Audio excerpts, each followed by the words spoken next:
with this research topic of Maharashtra. It's a bit of a winding path, but I think that following it a bit on its twists and turns will help situate my research and also my personal stake in it, as well as some of the themes I want to discuss today. So when I was a college student, this is about 15 years ago, I became very interested in environmental philosophy, and particularly a school of environmental philosophy from Norway, that originated in Norway, called deep ecology. And I had the opportunity to interview some of the founders of this school of thought. And in these interviews, I was a bit puzzled by the fact that many of them seemed very interested in India and often referred to it as an important touchstone in their thought. So that's what first sparked my interest in Indian environmental thought. And I came to Pune for the first time in 2008 with the goal of studying environmental philosophy in India and with the plan of writing a comparative account of the connections between Norwegian and Indian eco-philosophy. Very quickly, though, I realized that the Norway-India connection in this regard was fairly simple, and it could be traced to the founder of deep ecology, a man named Arne Næss. In addition to his love of the Himalayas, he was an avid mountaineer. Næss was deeply inspired by Gandhi, and particularly what he perceived to be the philosophical underpinnings of Gandhian nonviolence. I started to see that this was a somewhat common theme. Western environmentalists and some Indian environmentalists also looking to Gandhi for a critique of modernization and also to sort of form an environmental ethics. Not long into my time in Pune, though, I started also to learn about the strong anti-caste tradition in Maharashtra, and particularly about Ambedkar and Ambedkar's well-known critiques of Gandhi. Needless to say, Ambedkar was nowhere to be found in the environmental philosophy accounts I was reading.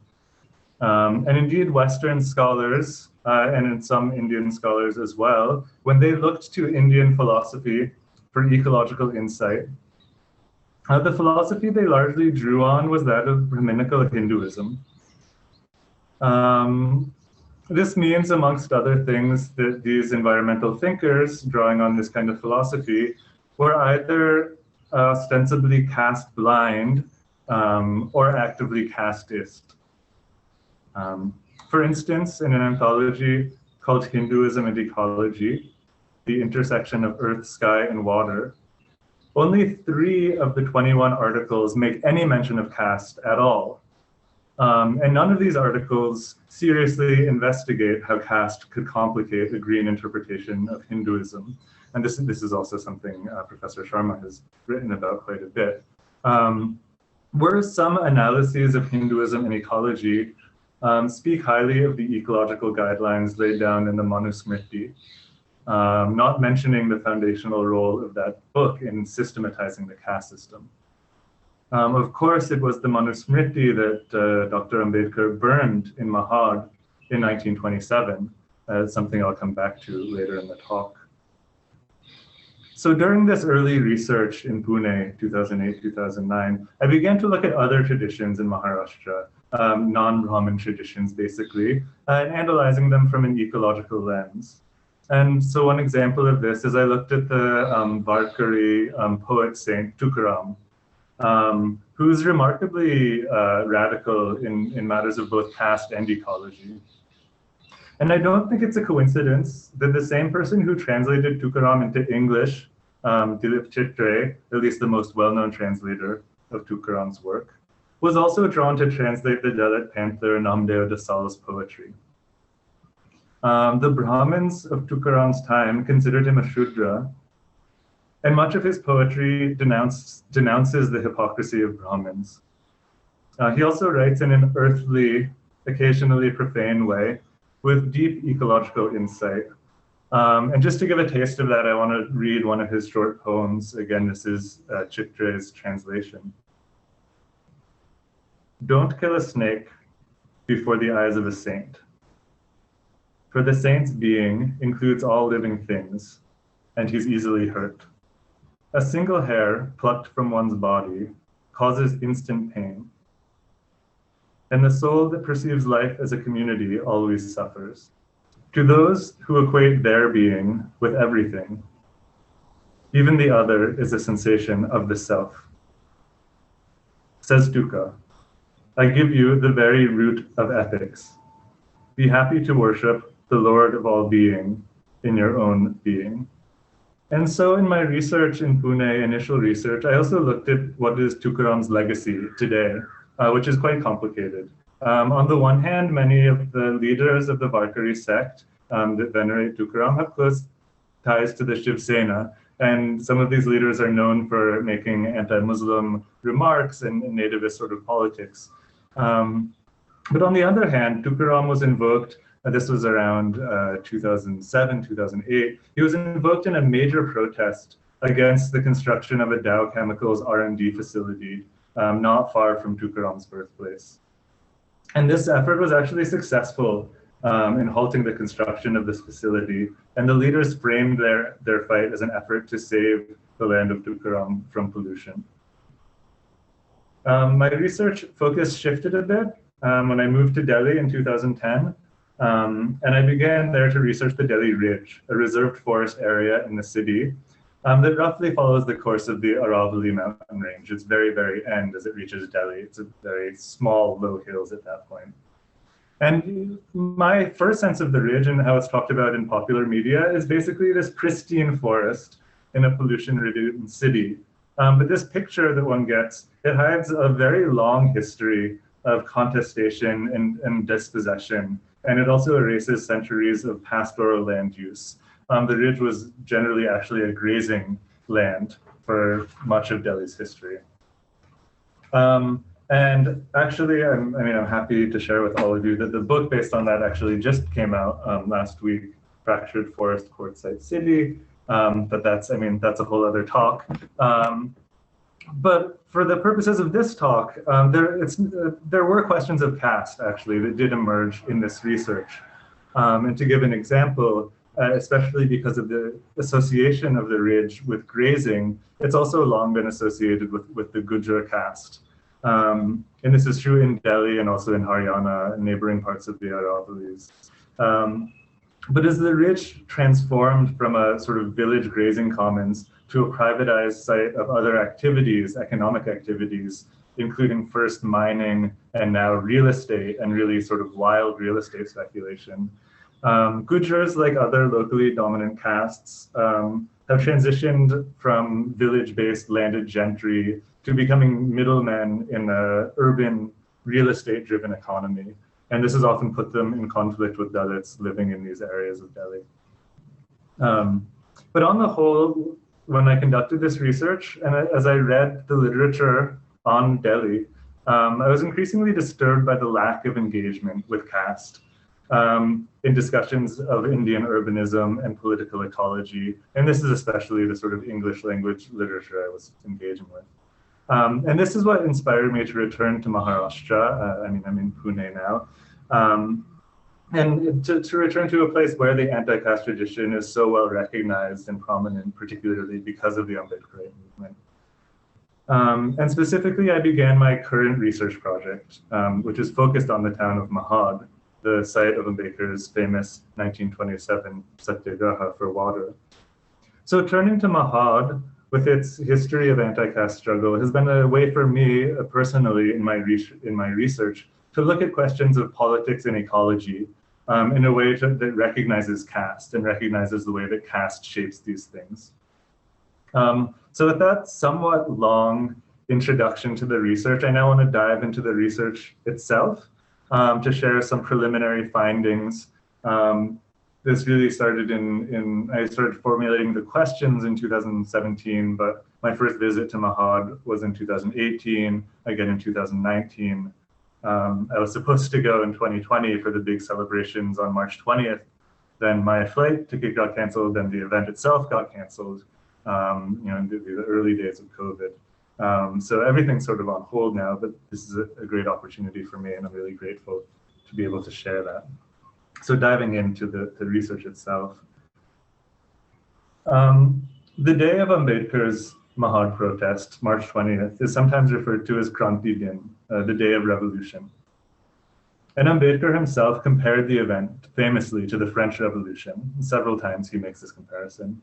And recent scholars also have affirmed this, that this was really a revolutionary event. Yet even in India, let alone internationally, this day remains relatively obscure if you're not an Ambedkarite, if you're not following the movement. Clearly, the anti-caste revolution that started with this event is not finished. Recent interventions, as recent as 2015, have shown that there's still caste-based water discrimination in villages less than 15 kilometers from Mahad.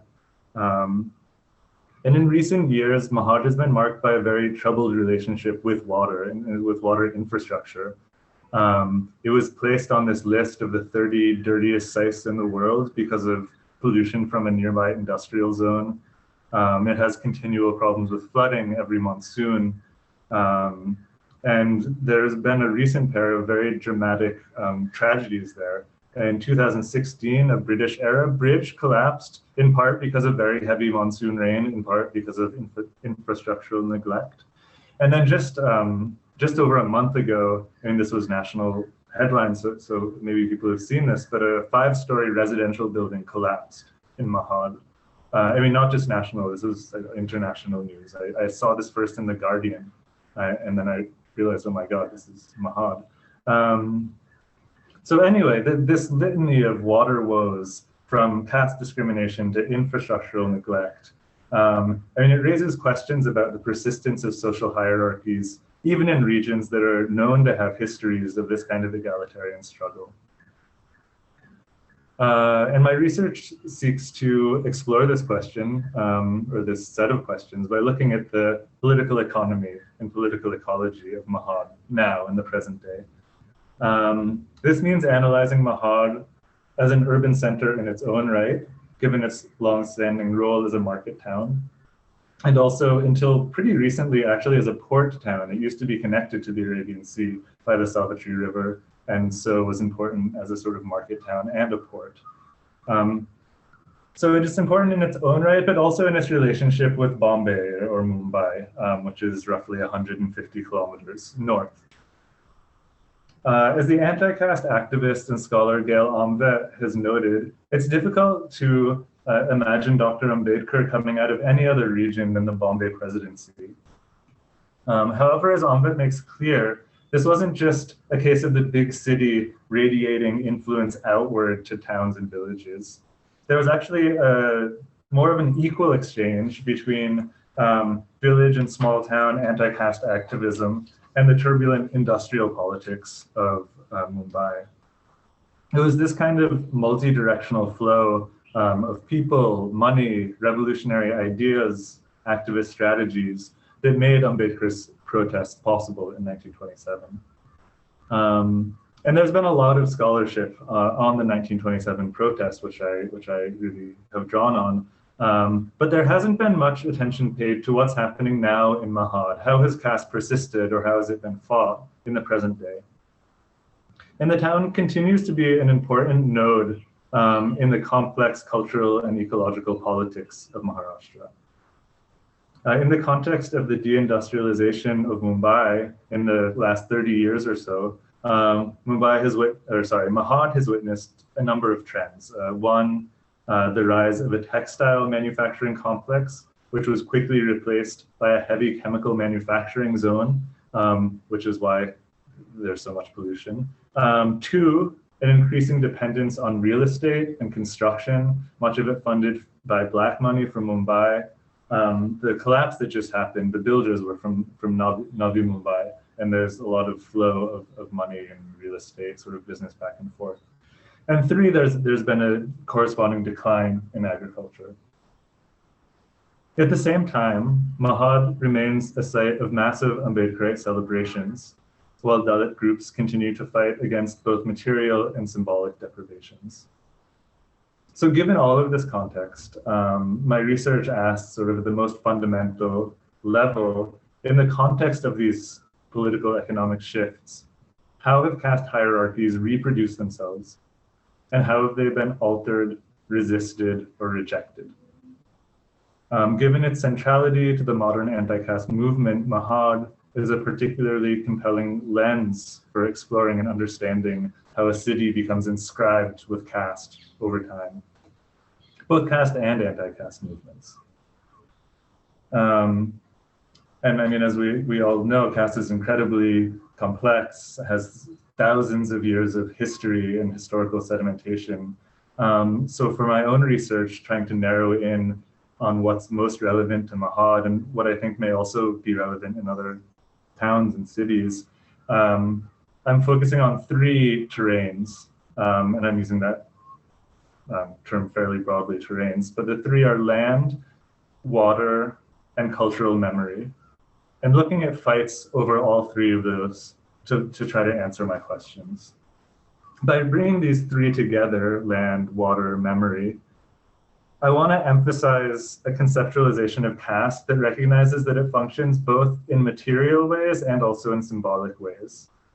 For many years, many decades in Maharashtra, and I imagine it's similar elsewhere, Indian Marxists set the terms of the debate on caste by defining caste as part of society's superstructure, not its base, not its economic base.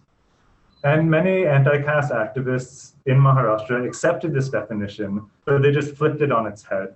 So they said, okay, caste is superstructural, but we need that kind of change first. We need to change the superstructure before we do anything else. However, a number of activists and academic interventions, I'm thinking of people in Maharashtra like Sharad Patil, Gail Amve, they've sought to transcend this binary and actually question whether it's really useful to use this base superstructure metaphor at all. So my research draws on these theoretical advances and tries to show in very concrete ways how these simultaneously material and symbolic complexes struggle that become the caste system, how they reproduce themselves and how are they disrupted. So in the next part of my talk, I want to just kind of briefly take us through these three terrains. And kind of, again, this research is very preliminary and interrupted, but just share a few anecdotes and where I think this could go kind of from here. So starting with land and a sketch from my 2018 research. So one day in July, I was sitting on the floor of Mahad's Dr. Babasaheb Ambedkar National Memorial, a huge cavernous building located a stone's throw away from Chavdar Tala, the water body where Ambedkar performed his famous protest. Across from me was a tehsildar from a neighboring sub-district. After removing our shoes out of respect for Ambedkar, we walked slowly around the photo exhibition that was there documenting Ambedkar's life. We then sat down and began our interview about present-day politics in Mahad. So I asked him about caste-based segregation in the town. And historically, Mahad, like many, many other villages and towns in Maharashtra and beyond, had at its core was upper caste settlement, and the Dalit settlement was always at some distance. And I asked how had that changed, or had that changed in Mahad? And the tehsildar suggested that this kind of segregation had lessened, in his opinion, noting that the old caste-based names for neighborhoods were still there.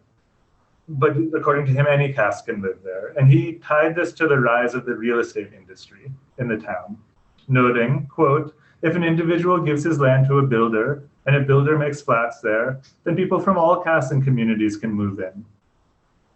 So of course, this is not looking at how caste and class may be related and who can actually afford to buy, a builder flat in the center of town. But that aside, kind of after he'd said this, he added almost as a footnote, he said, quote, the Muslim community keeps itself separate. Hindus would not like to move into the Muslim community because of differences of food and lifestyle, end quote. So this interaction suggests the continuing contradictions around land, caste, and religion in Mahad. The first part of his response would seem to affirm Karl Marx's early hope that capitalist urbanization would, quote, dissolve the hereditary division of labor upon which rest the Indian castes, end quote. But as many people have argued, capitalist and current neoliberal relations in land and labor have transformed caste, but they have not abolished it in any way. Instead, they've blurred some lines, for instance, lessening the divide between some subcastes, while also hardening others, for instance, between, quote, touchable and, quote, untouchable. Or we see with the Tehsildar between Hindu and Muslim, that line being very sharp. So in my research, as it moves forward, I hope to explore this more by focusing on a pair of transformations of land in Mahad. And that's the evolution of Mahad from a fairly traditional caste segregated town to one that's increasingly marked by, first of all, real estate speculation, and second of all, the development of the Mahad industrial area, supported by the MIDC, the Maharashtra Industrial Development Corporation. And this is on village land just outside of Mahad. And so the growth of this area has not only snatched agricultural land away from villagers, it's also spurred both formal and informal real estate growth. And these changes in land ownership and land use create new divisions, but often reinforce older ones as well. These kind of divided geographies have strong emotional or affective resonances, as the sights and sounds and smells of particular neighborhoods mark them with particular stigmas, potentially, and reinforce certain symbolic orderings of caste or religious hierarchy. The Tehsildar's reference to Muslims and their non-vegetarian food preferences reinforces this point. But at the same time, the presence of the near-sacred Ambedkar National Memorial in the middle of a historically upper caste neighborhood in the town implies that there's also shifts. There's been shifts in the sort of affective registers of the town's land, suggesting the need to explore, again, this relationship between land ownership, material change, and this more kind of symbolic change. Now I wanted to move on to the second, water.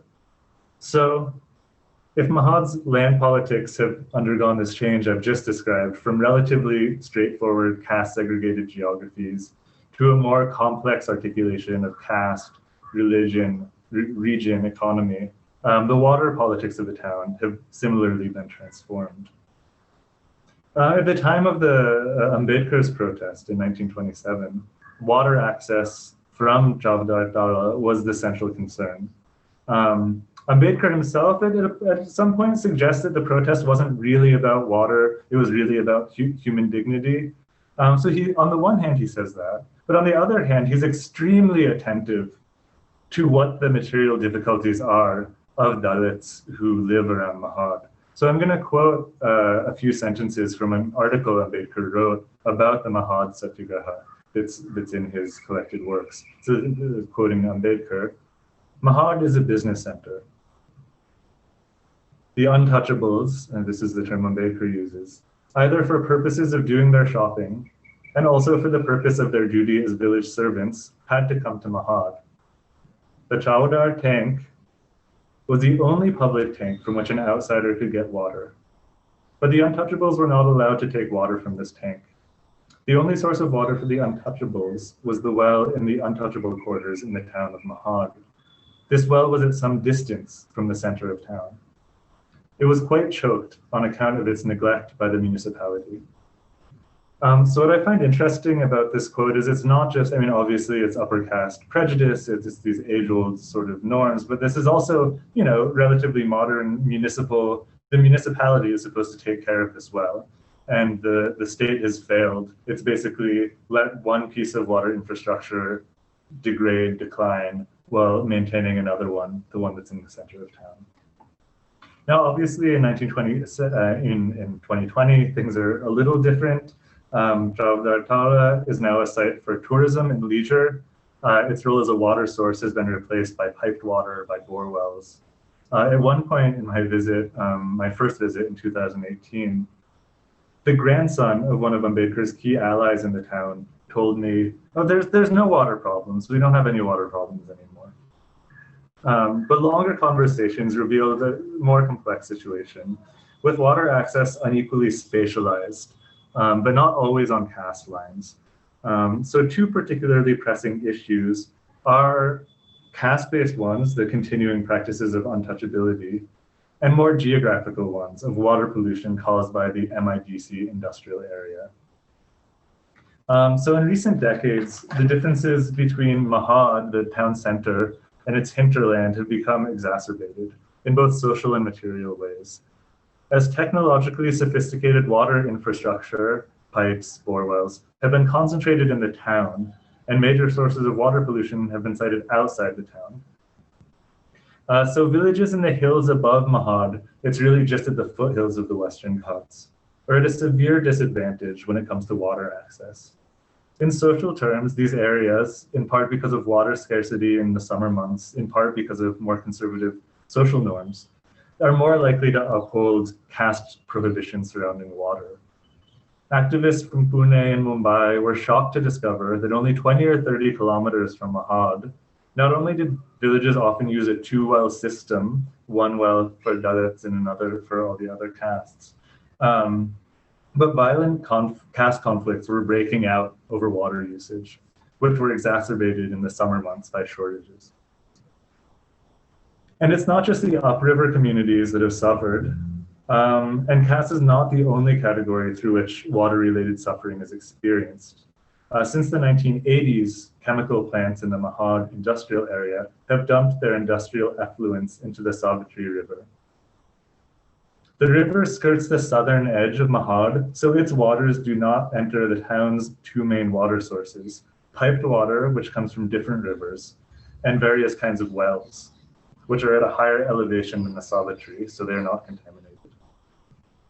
However, the villages downriver have suffered significantly. Here, water injustices are distributed on a geographical, not caste-wise basis, suggesting the need for a multi-dimensional analysis of water politics. So that's water. And finally, I want to talk about memory, cultural memory, and how basically changes in land and water are also filtered through that. It's not just the materials change, but the way people think about it change, the way people think about their own history, their own place of residence, that also changes. And of course, when I started doing this research, it was Ambedkar who I was thinking of. And there are huge celebrations in Mahad, not just on March 20th to commemorate the water protest, but also on December 25th every year to commemorate Ambedkar's follow-up protest when he burned the Manusmriti. But Ambedkar is not the only historical figure whose life resonates in Mahad.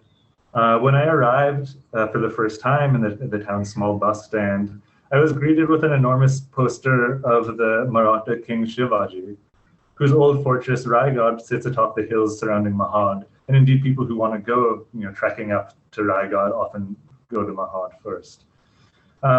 And so I went to Mahad to explore Ambedkar's legacy, but I was surprised that it was often Shivaji who was on people's lips instead. And he's a constant presence in the town, in statues, small posters in people's living rooms, elaborate framed paintings in modest restaurants.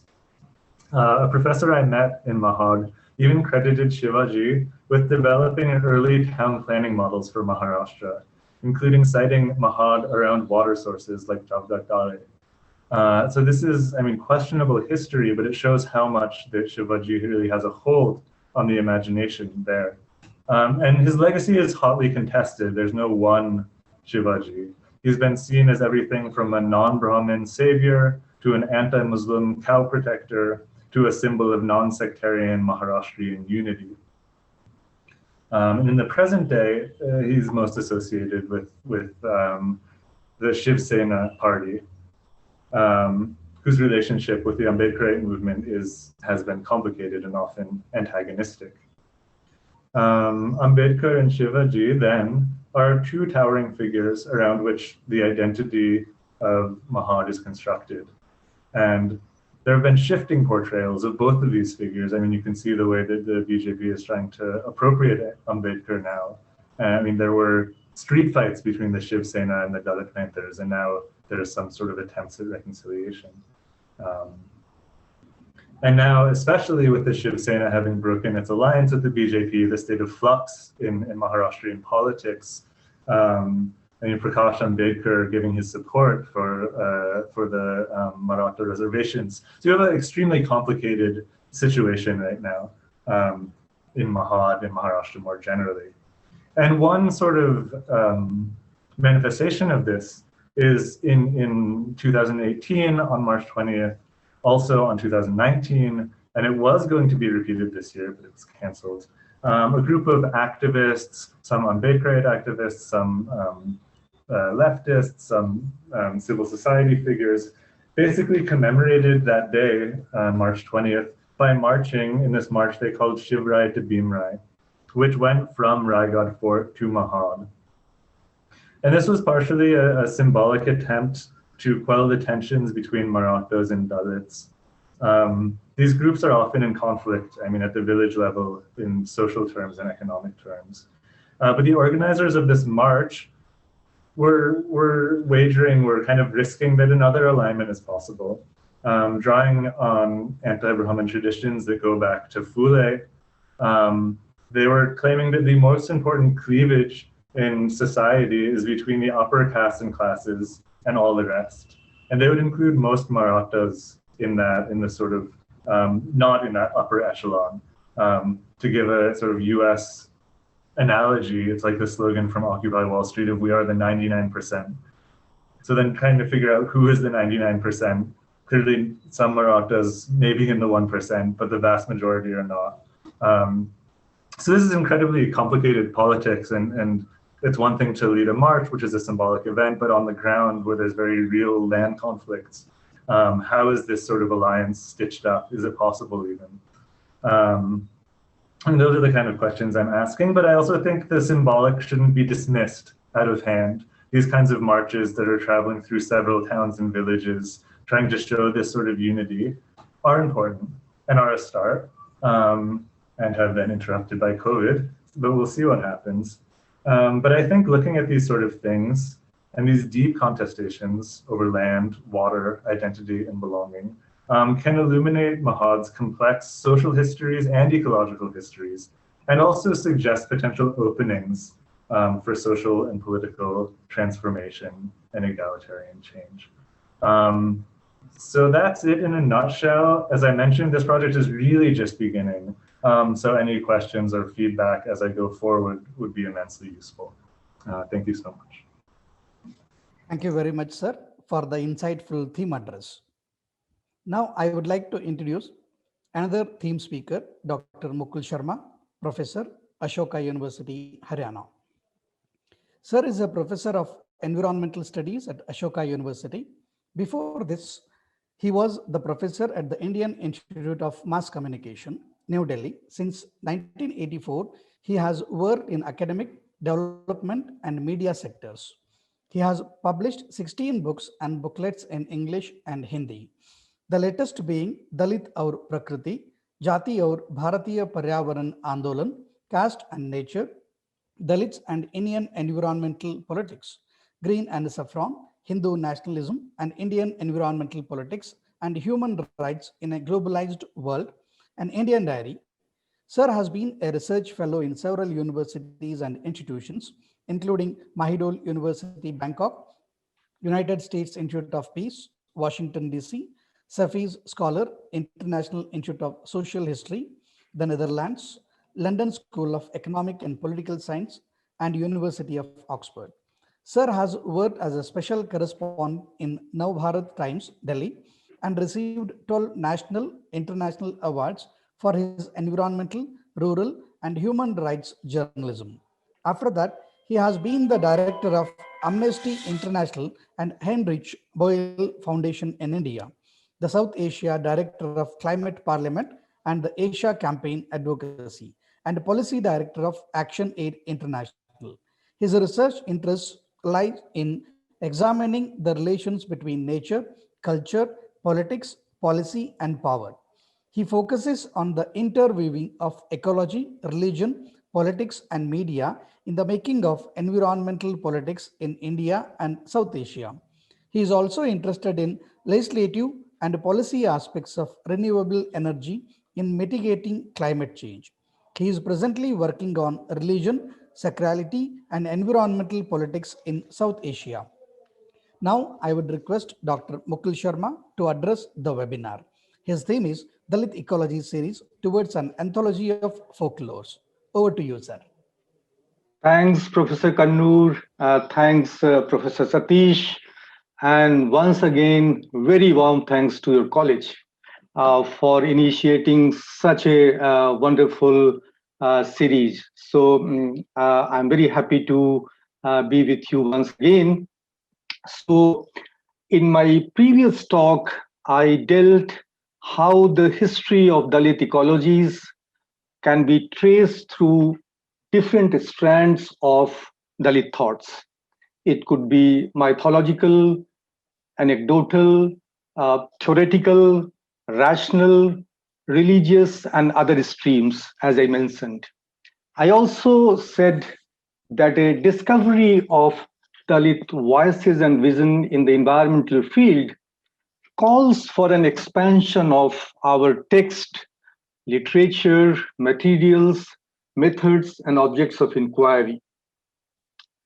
We very well acknowledge now the strong presence of Dalit literary and cultural works across the country. Novels, fictions, poetry, autobiographies, visual art, plays, songs, film, folklore have been richly explored amongst Dalit by various scholars and by Dalit themselves. Here we also know how education, political assertion, publication, technology, and many factors actually have played a significant role. Today, very briefly, I would like to focus on folk articulations of Dalit ecologies. In the previous talk, I mainly dealt with relatively clear and analytical aspect of Dalit thinkers and ideologies, mainly in the case of Phule and Periyar, in articulating their environmental visions, even though the analytical aspect and folk aspect can also overlap in different ways. We also know how historians of environment have in the last few decades become more sensitive to the popular perception in matters of environment and ecology, and increasing number of works have been produced re-emphasizing the need of local folk culture in understanding human and nature relationship in a very diverse way. Here, in our understanding of ecology, and especially Dalit ecologies, folklore becomes crucial.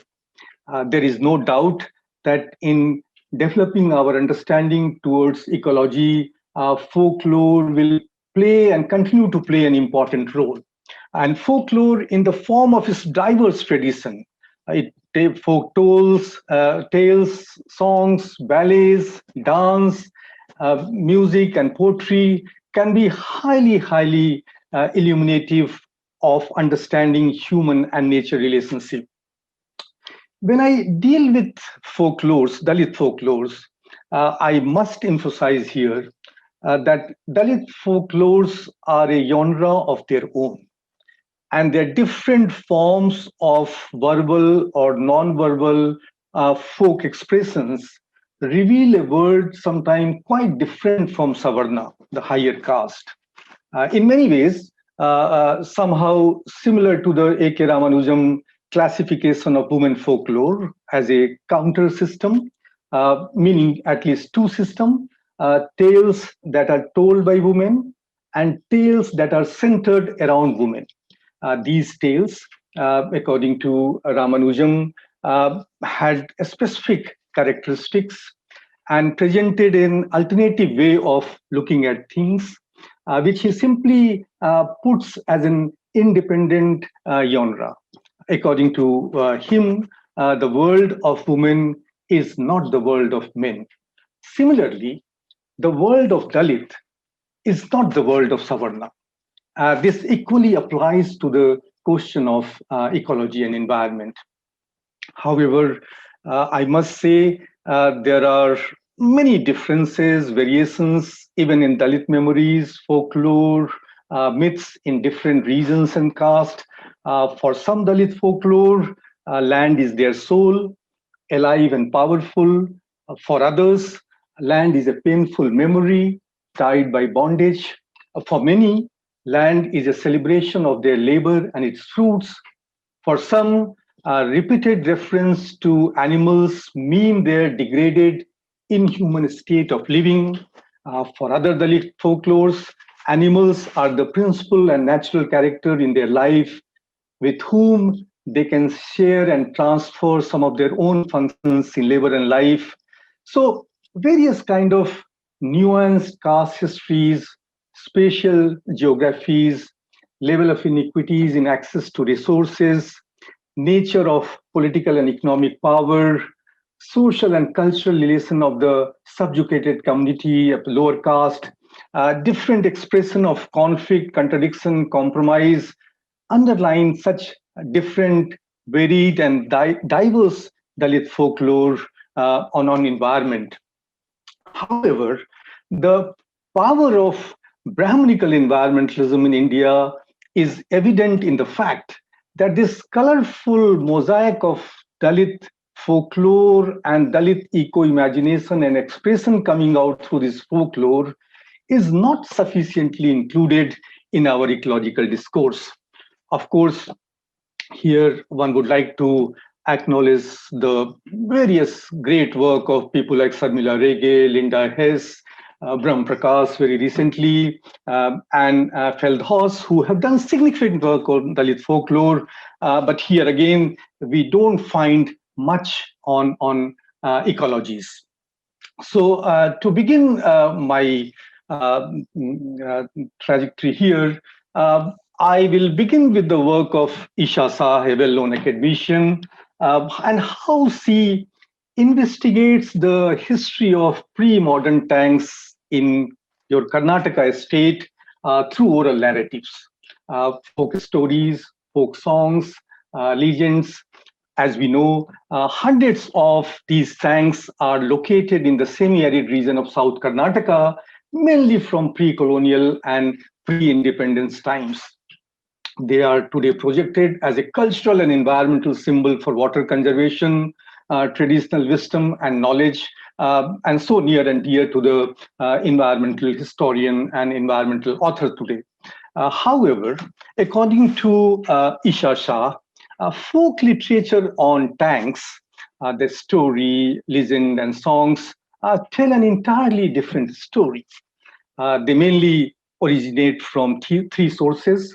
The first is the stories and myths, which are from the artisan caste of Vodas, who are rarely mentioned in the South Indian historiography on tanks, but who figure prominently in the folk account as tank builders. In the present day, Vodas no longer participate in tank construction. They're largely employed as laborers in the construction work, stone work, and so on and so forth. They live in separate villages and are not closely associated with agricultural activities. The myth and stories remembered by Vodas are markers of their identity and are usually not associated with any particular tank. A second source is narrated by high caste farmers and temple priests, in which Vodas also figure significantly. They are usually associated with specific tanks. And the third source is Dalit women. They are songs usually sung by Dalit women during drought, famines, and those times. And every tank is associated with some or the other story about human, and here Dalit sacrifice. So this literature depicts quite a different picture from the collective communal project of construction of these tanks that many environmental authors actually assume.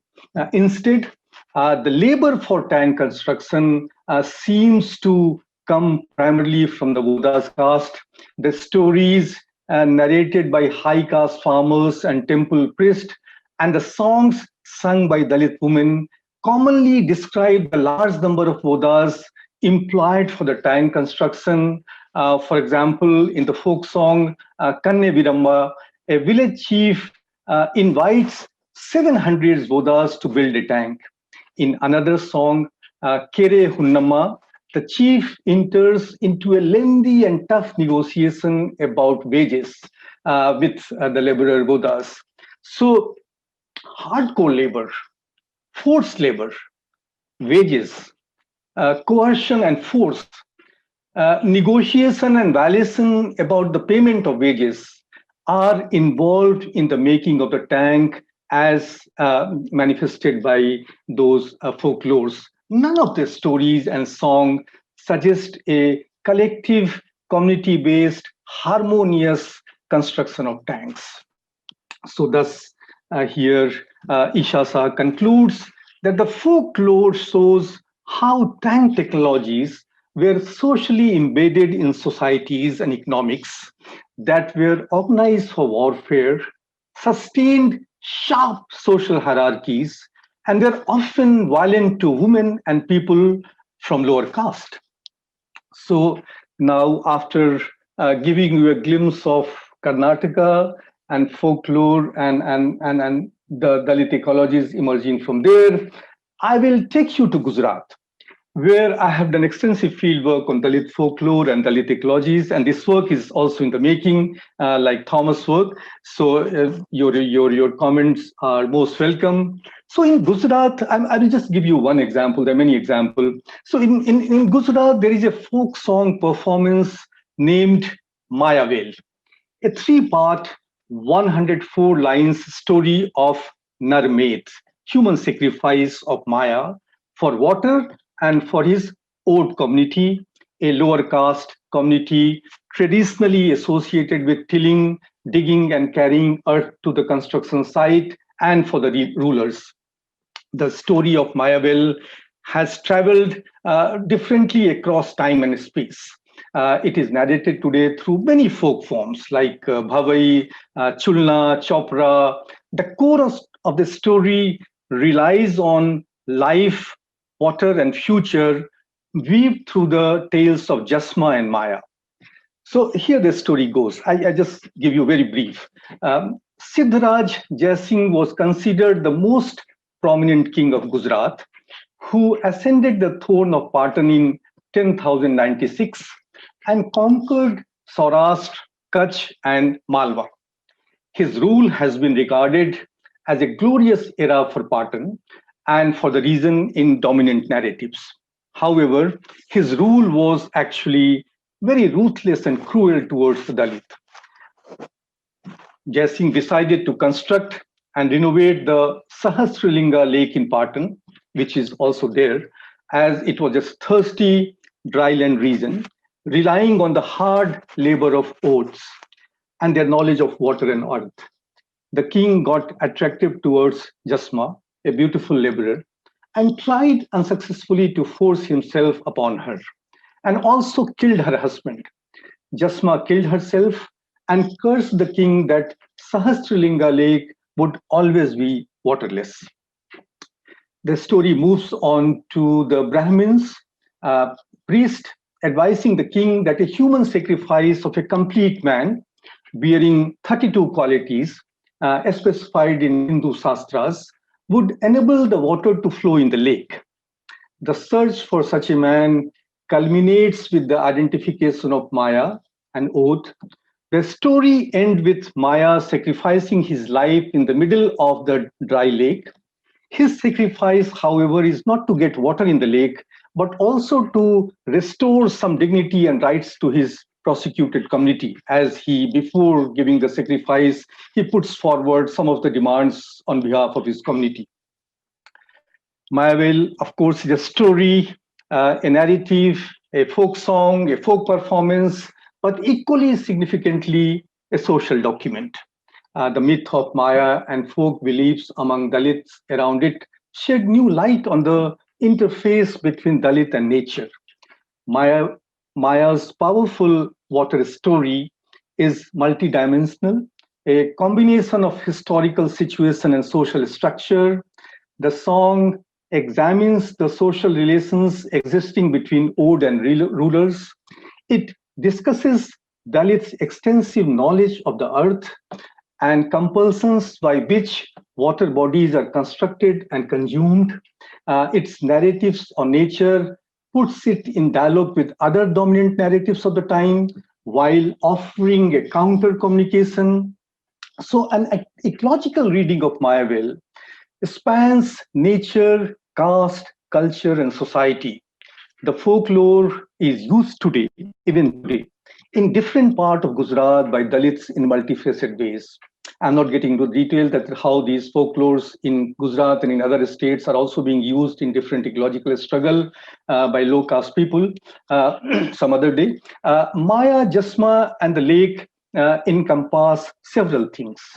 An absolutely ruthless and cruel regime on water and on other account, a single-minded, passionate, life-taking pursuit of water, and a dream of constructing a particular human society. The lake and water here symbolize a Dalit way of looking and seeing and questioning surrounding realities. Mayaville combines natural with social, profane with cosmic. It also reflects an ambiguity in the idea of sacrifice. And it tells two stories of sacrifice, one of Maya and the other of Sati, one of restoration and the other of revenge. And one mode of sacrifice is privileged over the other. The story of Maya constantly evolves in course of various celebration and struggles and movement as Dalits' eco-narratives are in regular need to add new dimensions and elements to it. So that's why there are many versions of this story. These stories reveal how Dalits are endangered in their social ecology and also demonstrate their ability to develop distinct affinities with natural resources. The Dalits here are both oppressed and also providing a critique of upper caste injustices. They also require recognition from the upper caste in their capacity as general saviors. The caste order remains, but also is rife with ambivalences and contradictions, in contrast to the various neo-Hindu conceptions. What is celebrated here is the power of Dalit over ecology through both revenge and the act of saving. Now, leaving Gujarat very quickly, I will take you to Rajasthan, where I have done a very brief field work, but there are others who have done very rich. So I will just give you that glimpse, a glimpse of folklore and its relationship with the making of Dalit ecologies. A pioneer, as we know, in studying Indian folklore, particularly of Rajasthan, Komal Kothari, underscores how Dalit folklore is filled with tales of their relationship with environment, along with their ecological interactions with dominant caste. In the process, they construct ecological mystics while also attempting to divest the authority and sanctity built around dominant gods and caste. Through various oral narration, they narrate their past to reaffirm their present. For example, while passing through, this is Komal Kothari's description, while passing through a village named Pipalia in Mewar, Kothari noticed around 500 people listening to two bhatts who were reciting a story of the origin of the Raut community with intricate rhymes beaten on a drum. The story concerned a man named Punya, before whose time apparently no agriculture was practiced. Punya decided on his own to learn it. And for the first time, showed some Makkah, maize, which grew well.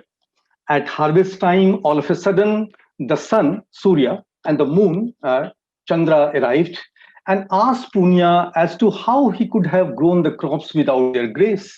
Punya quickly responded that it was because of the help of gods, ray of sun giving light and cool of moon allowing crops to sleep, that he had a successful crop.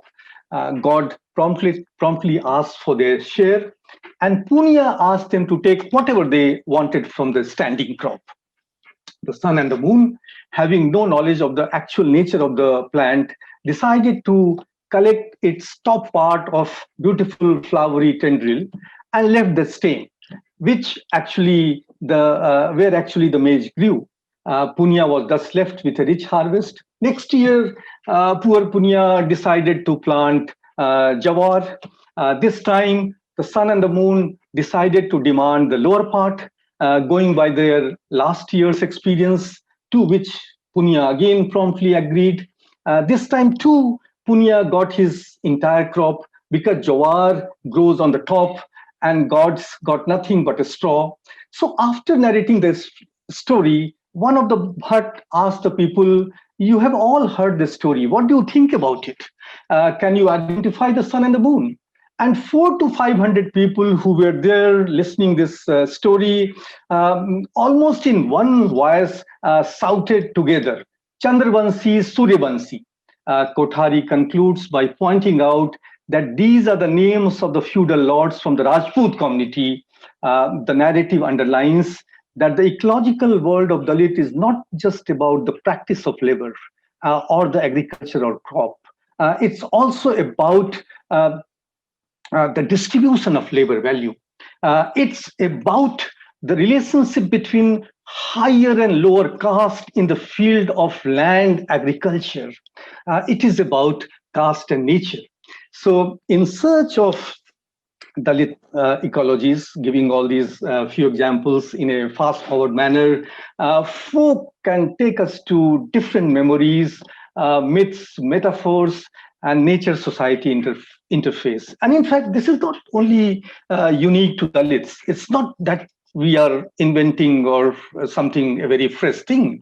If you take the context of African-American ecological tradition, many people have identified the trend of reclaiming the historical figure as ecological ancestors who embody honorable actions and attitude through the use of folklore and myths.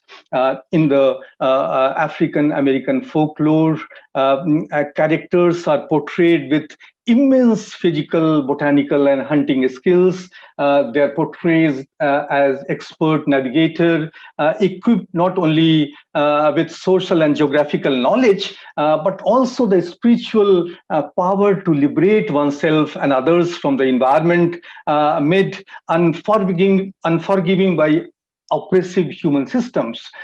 So similarly, by examining some of the folklores and their popular cultural performance in Dalit activism and thought on environment, one can glean the entire new universe of Dalit ecologies.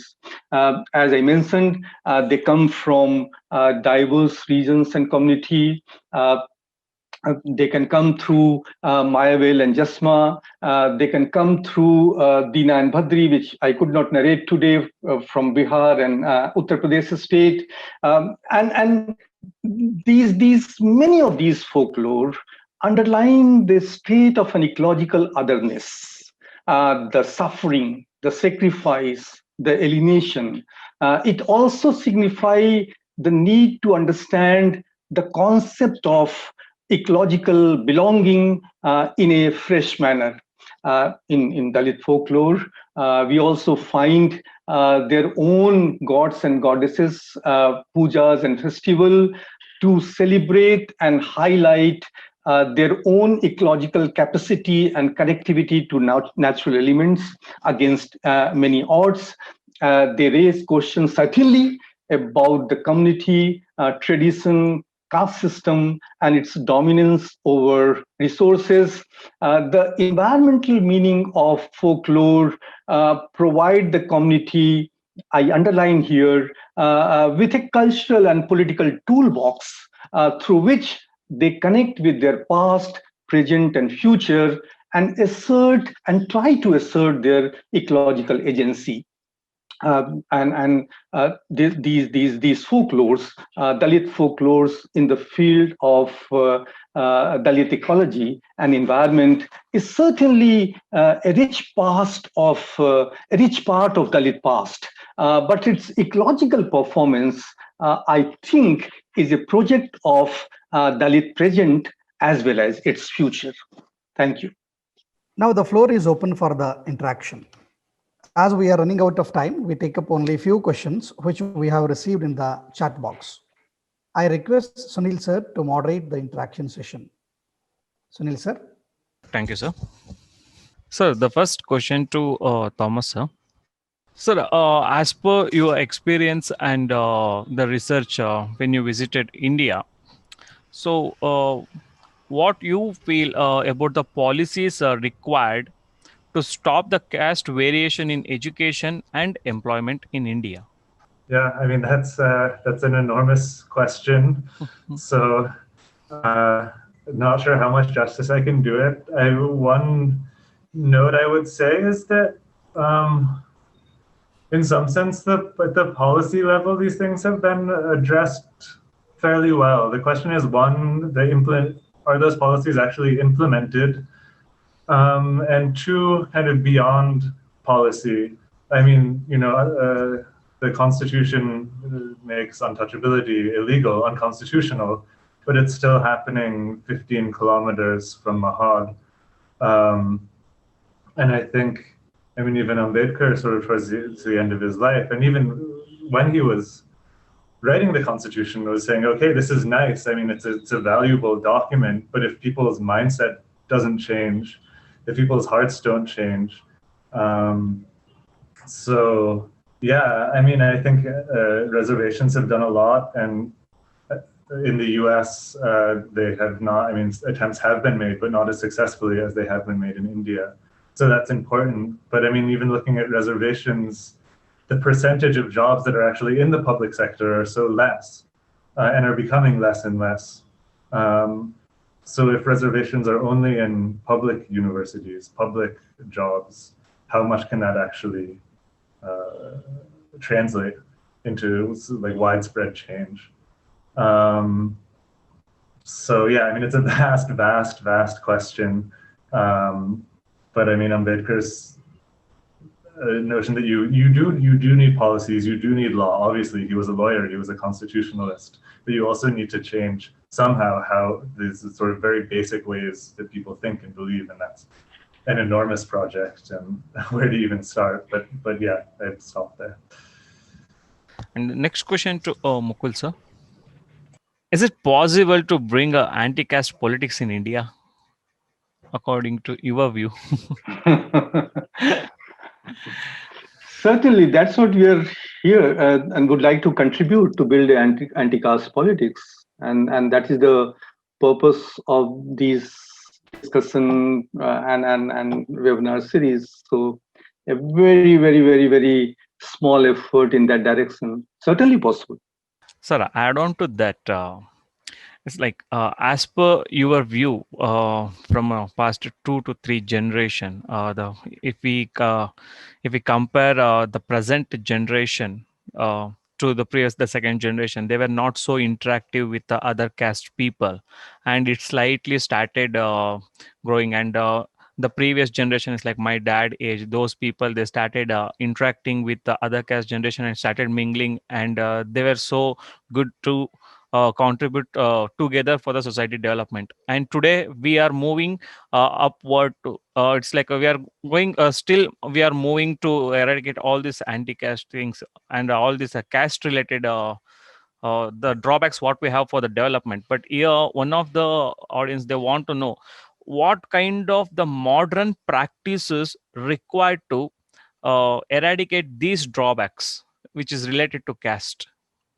So it's addressed to whom actually? Because it's a very broad general question that what kind of modern practices are required to eliminate caste.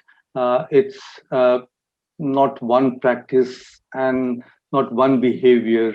The caste system is part and parcel of Indian uh, religious, cultural, social system.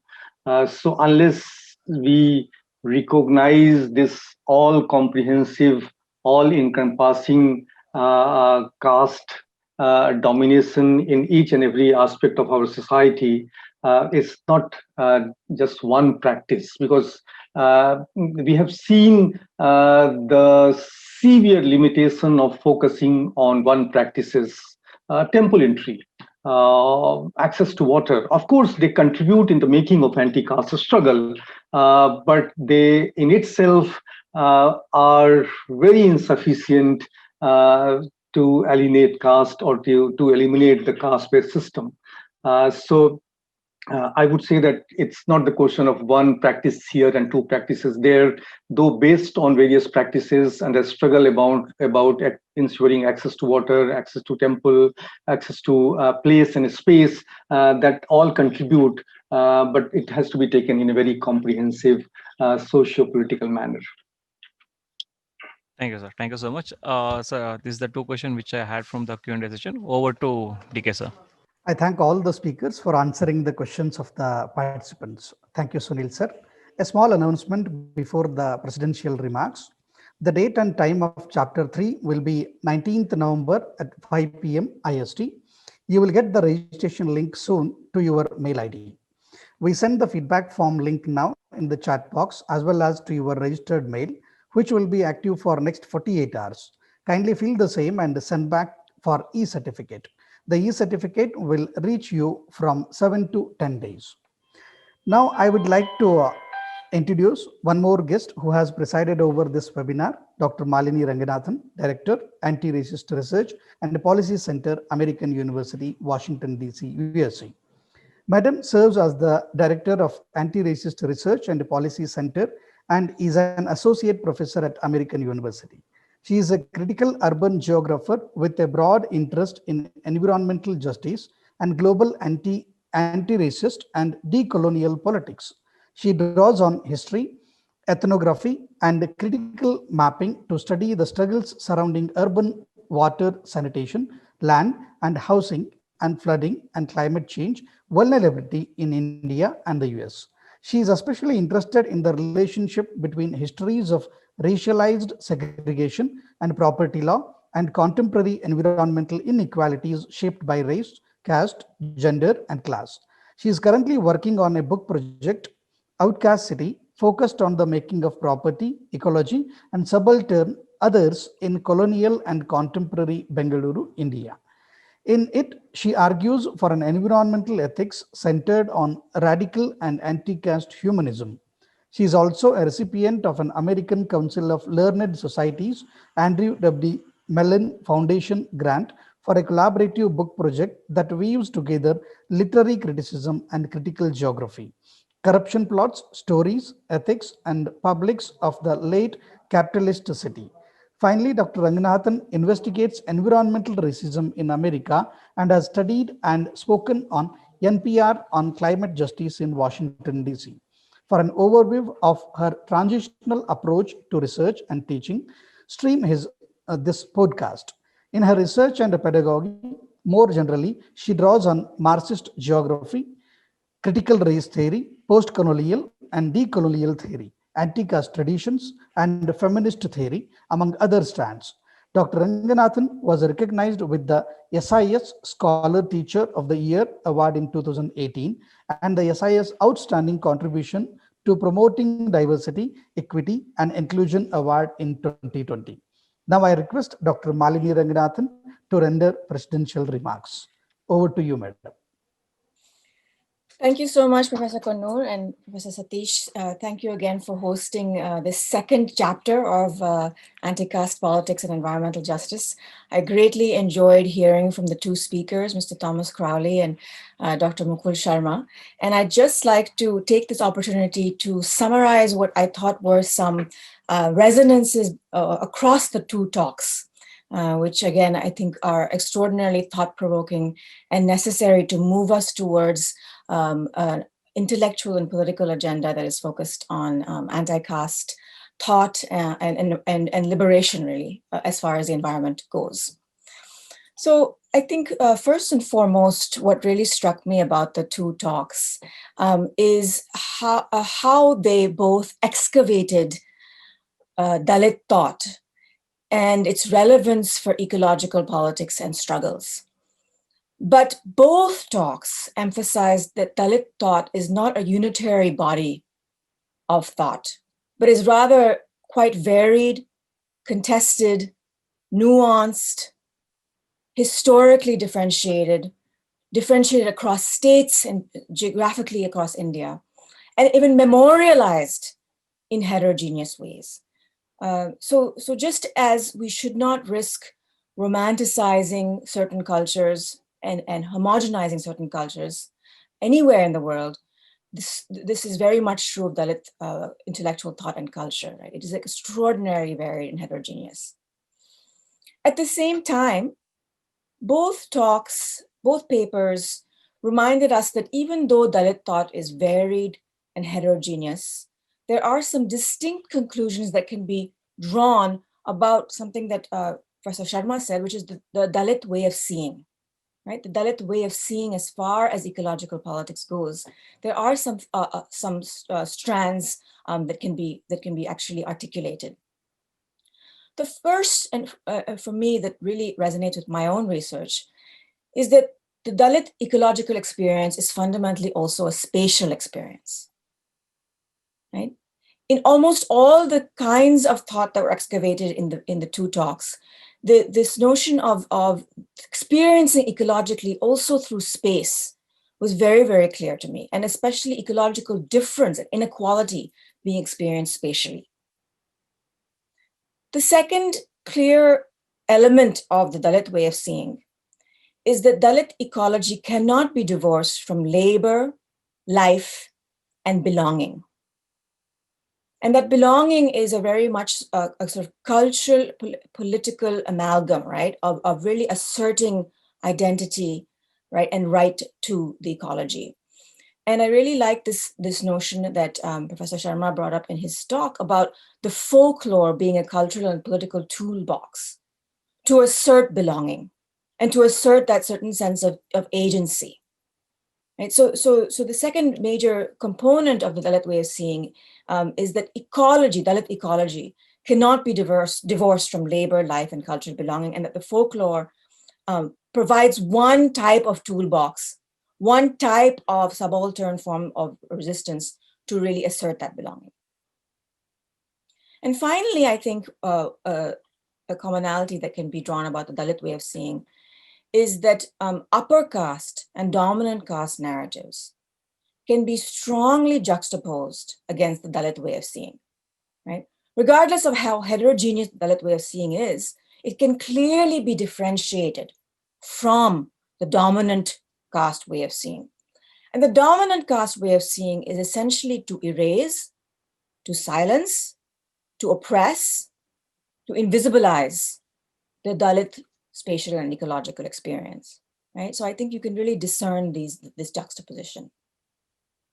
So that's my second point on the Dalit way of seeing and how you saw that really across both talks. And the third and final point that I think really came through across both talks is how, as Mr. Crowley was saying, the caste order remains, right?